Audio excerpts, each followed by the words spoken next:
Hello everyone. So guys हामी चाहिँ अब है लन्च लिन आँटेको र यो चाहिँ कालिम्पोङ भाउजूले पठाइदिनु भएको हो सिबी।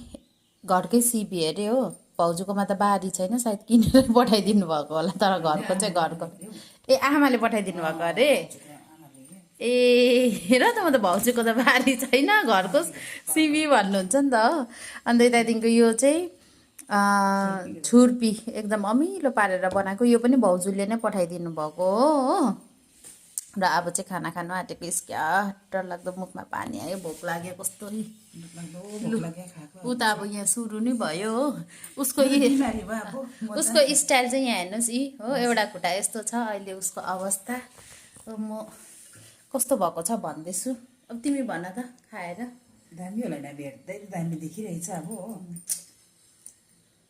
मुतुक निल्याउले उसलाई भोक लागेको रहेछ। दामी भएछ खाएर हेर्नु न, कस्तो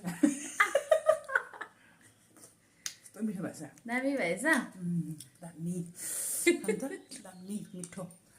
हेर्नु त ल तपाईँ खानु। अब म चाहिँ पहिले झोलै पिउनु पर्यो है। कस्तो पिउनु त दामी भएछ झोल है। दामी भएछ मैले पकाएको झोल। तपाईँले पकाएको नि कसले?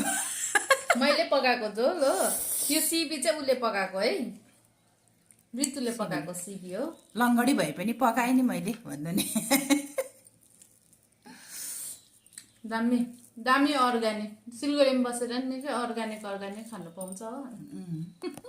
भाउजू बरी बस्तीको भएर भन्नु नि। भाउजू बुहारीहरूले गर्दा निकै खानु पाउँछ। कस्तो मिठो भएछ यो झोल त। झोल दामी बस्छ है। चल खानु मन पर्यो। लु म खाएँ साथी हो। लु भाइ अब लु गरिसके उसले। लु साथी हो हामी खाने ल।